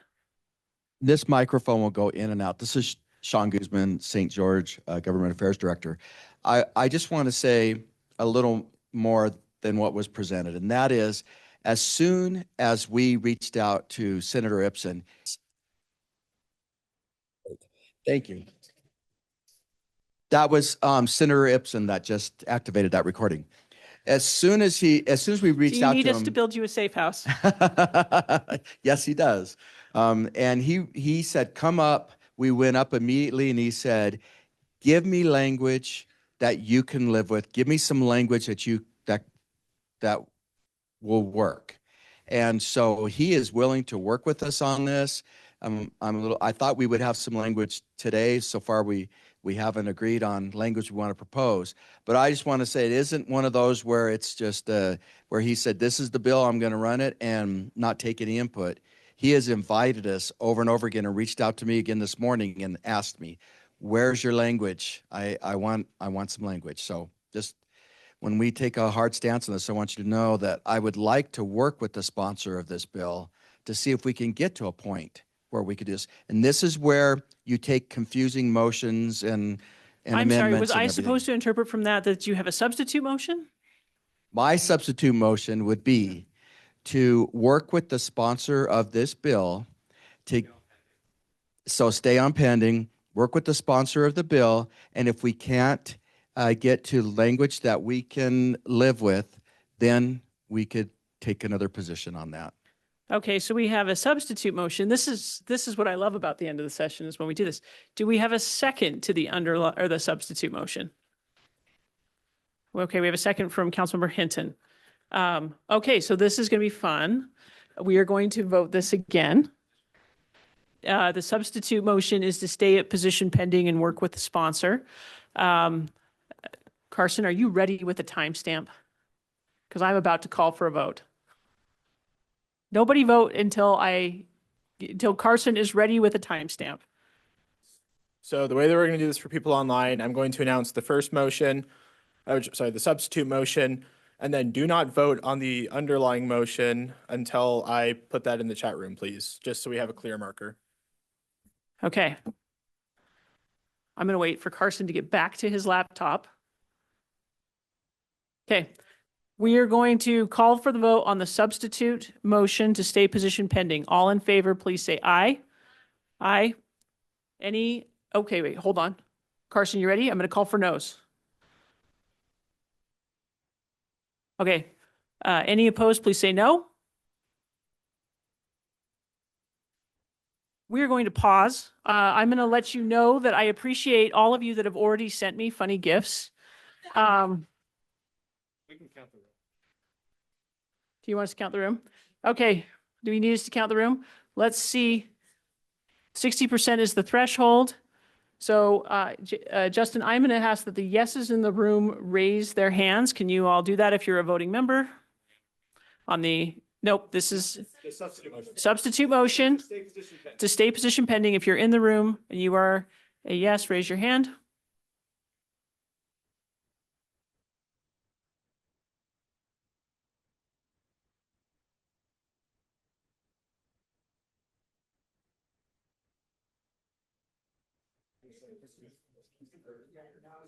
Okay, now, so yeses, put your hands down. In the room, if you are a no, please put your hand up.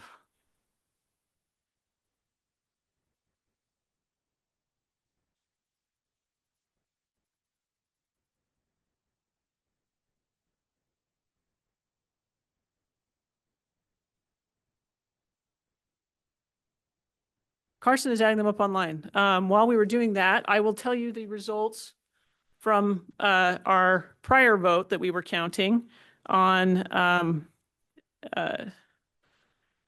SB 337. So on that vote for the underlying motion, we had 72% of the voting members vote yes. Again, our threshold is 60%. So the underlying motion will be our bill position. While we're still waiting, I'll entertain any dad jokes. No, you want to go on? We're going to go on. So many things to do. But you're a dad and you can tell a dad joke. I will not tell a dad joke. So we're taking position. Also, quick side-o, how high of a priority is SB 340 for your city? So that is the bill we just took a vote on and counted. How high of a priority is this for us to engage on this week? And yes, it is to engage on this week. I'm not saying we only have 105 hours left, but we only have about 105 hours left.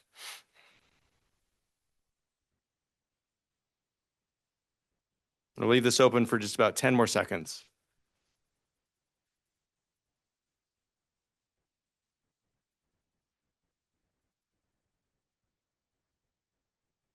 And we crossed the magic 100 threshold. Alcohol, who wants to talk about that?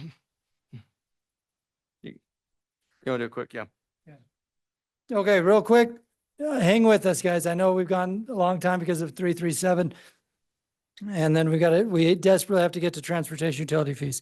So first, SB 328, this is a bill we've been waiting for all session. This is a bill that allows you as a local government to waive certain state proximity requirements around playgrounds and parks. Basically allows you as a city to say, we're okay with an alcohol licensing near this park. Okay, so this is a bill that came from our spring training and feedback from cities in the spring. We've been waiting for it all session. It was in committee this morning. There were actually 3 different subs, 2 of which did not help cities, one of which did. Sub 1 is the one that helps cities, and it passed out of committee by 1 vote. So this is one, watch for action alerts, information to follow up with legislators, see if we can get this one across the finish line. So our recommendation is to support the first sub. Meanwhile, moving on to taxes and fees, I'll skip all the way to here. So we've shown you this slide the last couple of weeks. We are anticipating new language that gets, right now you see where it says religious organization. What SB 310 currently says is that a city could not charge a transportation utility fee to a religious organization, and then it's defined accordingly. We have said all along that we do not want to carve out for who pays fees. We are willing to do special consideration in the studies, but we did not want any carve outs on who pays fees. Users of the system pay user fees. We are anticipating that there will be new language coming from the Church of Jesus Christ of Latter-day Saints to narrow that definition, but still have a defined user that would not pay user fees.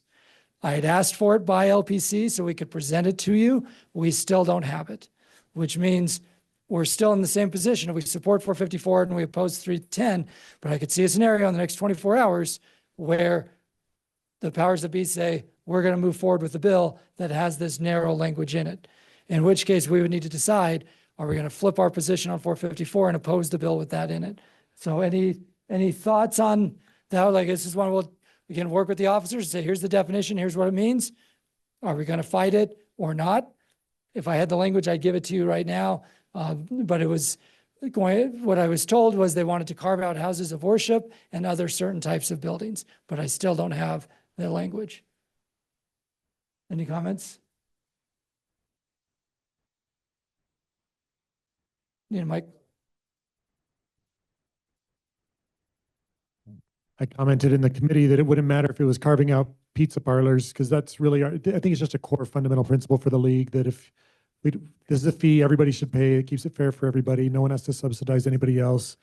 It's Utah law, it's a fee, so let's hold it as a fee. So I would say we hold the line and say if there's going to still carve out any kind, we oppose. So I got a text question asking basically what is the definition that we're expecting. So, to Isaac's point, it almost doesn't matter what the definition is because of the principle of all users should pay user fees. What we're expecting in the definition space would be houses of worship, which is a definition in state law right now, which would include houses of worship would include churches, temples, synagogues, mosques, or other buildings that are dedicated primarily for worship, and then some administrative buildings, but still waiting on that. Roger, anything you want to add on this one? We factored in the impact of a religious organization as a factor for developing your policy. So in effect, our bill incorporated that into it. They want an exemption as opposed to basically a factor. The scope of that exemption, we don't know. It is possible if the scope were narrow on the exemption, it would violate what we all think is good policy, but it may not have much of an impact. On the other hand, if they're leaving some big players out, then that's a different story. Yeah, perfect. Thank you, Roger. So one of the key takeaways from LPC today is that even though there are only 4.5 days left up here, there is a lot still to happen. So you'll get an LPC recap email after today's meeting. Listen, like, here are the key bills, and then we will need you to be ready to say, this bill is coming up and it has a bad definition, or this new substitute just dropped and it's terrible. Or conversely, like in the alcohol bill, they adopted the sub, which was favorable to us. Now we need to support it to make sure that one keeps going. So have your legislators, you need to be texting your legislators like crazy for the next 4.5 days and stay in touch with us. I think we've got 67 now. Perfect. Great. Thank you, everybody. I think that's it for me, and we'll wrap up in the next couple minutes. Sean, are you presenting? Who's presenting? Carson. Okay, Carson is. Senate Bill 67, I'll be very quick. This just allows municipalities to, in very limited circumstances, particularly high tourist, small communities, to impose the emergency medical services tax. It can be up to 0.33%. by vote of just that legislative body or up to 1% by ballot approval. This only applies in a certain county and only applies to municipalities who are outside of a service area that already has this tax. But we're supportive of it because it'd be really helpful to some of those communities with millions of tourists coming through that with a very small tax base provide EMS services outside of that. So optional, we're supportive to help our communities. Cool. Let's see, Jared, really quick. 154, we've talked about this one multiple times. Bad bill. Okay. This is what we need. SB 154 is up in committee this afternoon. This is the legislative audit ones. This is the one that gives us concerns about disclosing privileged information. Okay. Bad bill. We're going to send out an email on this one, but it is in committee this afternoon and House Gov Ops. If you have a legislator whose name is on this list, text them now or sometime before 4, but preferably now, that we are opposed to SB 154 and we would like the bill to die. Okay, we're not equivocating on this one. Bad bill, let them know. Okay, House Gov Ops today, 4 o'clock. Questions, comments? Okay, bad bill. We're going to fly through a few things here. Well, we'll email it out here. Take a picture. Everyone get a picture for your talking points.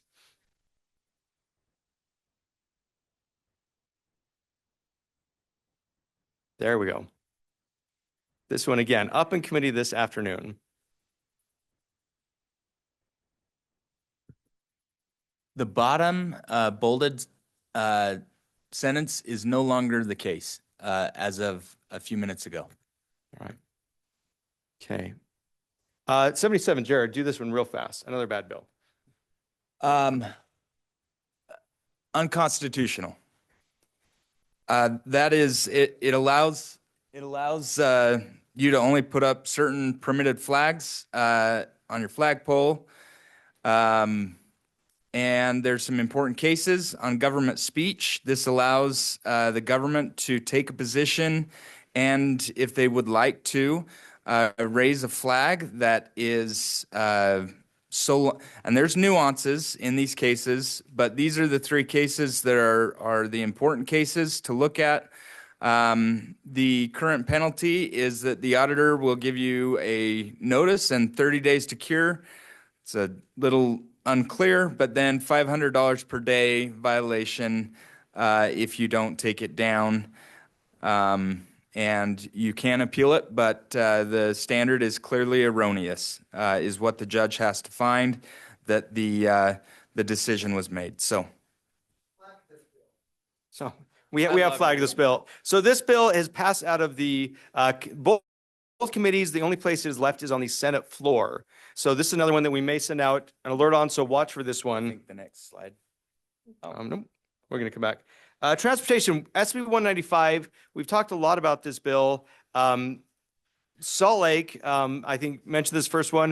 195 is one that was highly problematic, and it's in a place where we're, I guess, not as in bad of a place. We're not necessarily saying it's a good bill, but we're okay with it-ish. Is that accurate? How's that for a nuanced motion? Ish. Okay with it for today. We'll see.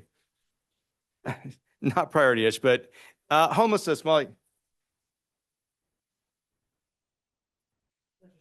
So yeah, lots of things have changed. So you see the moratorium pulled out and other things. We'll share it out after, but we don't have any action we need to take on this one. That's why we're going to go through it very quickly. Molly, homelessness. Carson asked how I would like negative 40 minutes to talk about homelessness, and I was made for this moment.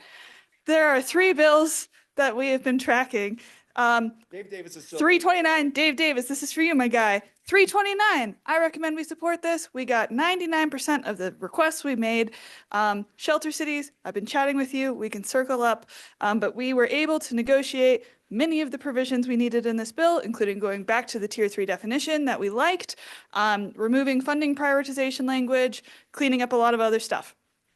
Then we have 505, which we requested many of these provisions to begin with. We cleaned up 2 things. I recommend we support it. Then we have SB 182, which creates, Oh, maybe. Okay. Code Red, we were able to negotiate a higher threshold as well as make the street outreach permissive. I suggest we go neutral on this bill. Thank you for your time. So good.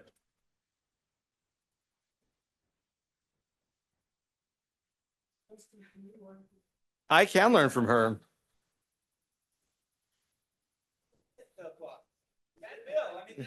We said bad bill and you all had questions. All right. HB 465. All right, this is a saga of a bill. It was a okay bill, then it got to be a very bad bill, then it got to be an okay-ish bill, and then a new sub just dropped on this bill. Dave, do you want to come explain really quick what this new sub does? So this is another bill that we had gone to an okay-ish place on official language. And then a new sub literally dropped as we were coming into LPC on this bill.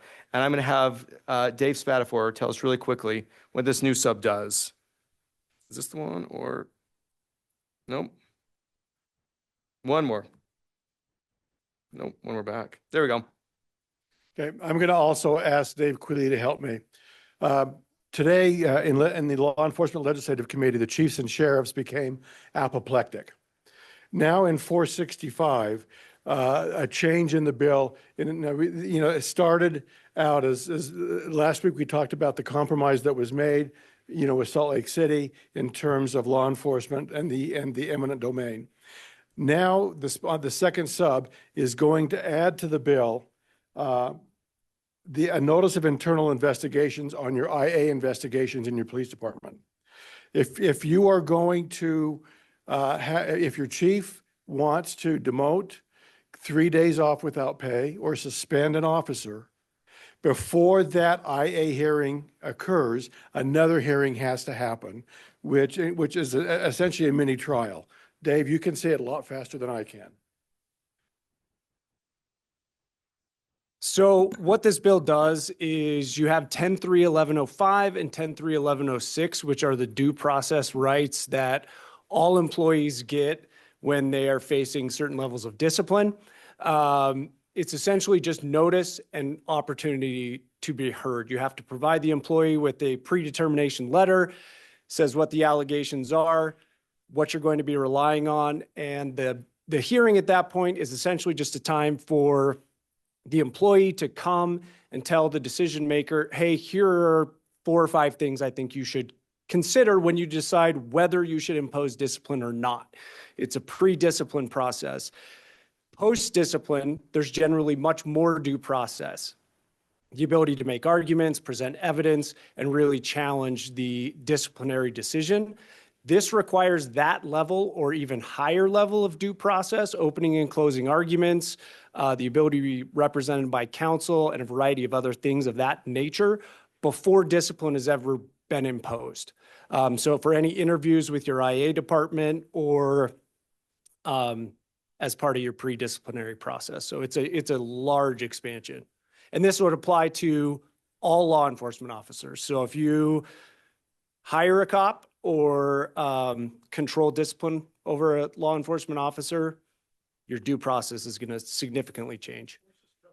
Again, what this does is treats law, now, and Ashton, in addition to a number of cities that we work with, also represent police chiefs. And again, if your police chief is doing any discipline, that's going to be a suspension, a demotion, or 3 days without pay, this extra step has to occur. And so it's sub 2, and I'll answer your question. It's sub 2. And on the floor right now is sub 1. And so what we want to do is we want to have sub 1 pass and would recommend sub 2 to not pass. And so I'm going to ask Seth to make a call to his senator, but we'll deal with that. What we understand, and we don't know for a fact where this is coming from, what we were told, whether that's accurate or not, is when that legislature passed House Bill 267, and I don't know when the Fraternal Order of Police National Convention is supposed to be in Utah. I don't know when that is, but FOP National told FOP Local that they're not going to have the convention in Utah anymore because of House Bill 267. So what we were told, and again, this is all secondhand, is that is that this is an attempt to keep the FOP convention in town. So what we need is the first sub, which is what we all approved a week ago. That's what we want. We want Senator McKell Yep, we're reaching out to maintain sub 1 and not introduce sub 2 that's on the system. We would also encourage, is Mayor Burton still here? Yep. Mayor Burton, we would also encourage you or your chief or both of you to get a hold of Representative Tusher, because we were also told that he is the one that asked Senator McKell, Representative Snyder to have this included. Don't know again if that's fact, but that's what we were told. And we've already had the Layton folks get to Senate President Adams. I haven't heard back because they've been in caucus. But anyway, that's the law enforcement concern. Okay. Perfect, Dave. Thank you. So late dropping thing, it is already on the Senate floor. So this is one that we're going to reach out to and work on. Again, watch for action alerts because things are going to move very quickly. Last thing we're going to talk to you about is SB 277, and the only one we're bringing this one up is because this is also in committee this afternoon. This is a bill that we support. This is the grandma bill. Removes SRC and goes to ALJ. Keeps the balancing test. This is one that we took a motion of support on, and this is also up in House GovOps this afternoon. So you've seen this list before, but we're bringing it back again. Today at 4 o'clock in the House GovOps, we need you to reach out to your legislators if they're on this list and tell them we support SB 277 grandma bill. Really fast.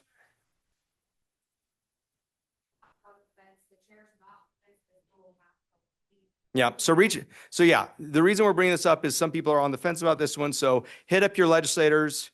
We need this one to move out of committee. It's a bill that we support. So again, if you have a legislator on this list, please reach out to them. This is a good bill, SB 277. With that, Councilmember Bradshaw, we are actually at the end. Thank you all for sticking with us. We know that was a lot, but you won't have to talk to us again for a couple months. That was a lot. And you can see when we say that we think our league staff is pretty amazing, the fact that they can go this deep on this many bills and have their fingers on the pulse of them and moving those amendments. Yeah, I think that applause is more than overdue. In fact, I'd be willing to entertain a motion that you guys take like next Monday off. All right. So this is the point where we need I'd give you more than Monday, also Tuesday. This is the point where we need a motion to ratify our tracker. We've had the two direct motions, both passed by 72%. Apparently everyone feels really good about 72% this year. So those will be set. But for the other bills that we've discussed, if I could have a motion to ratify the positions as presented in our tracker, that would be awesome. I think I heard that from Chris Wharton. Yes, motion. Do I have a second? Second from Mayor Shepherd. I forgot to ask, any discussion? Seeing no one interested in discussing, all in favor, please say aye. Aye. Any opposed? All right, that passes. Would anyone like to make a motion to adjourn until it's time for us to convene LPC for the interim? I hear a motion. I'm sure there was a second, unless people would love to stay here. All in favor, say aye. Aye. Thank you, everyone, for your time that you've given to this effort for this session.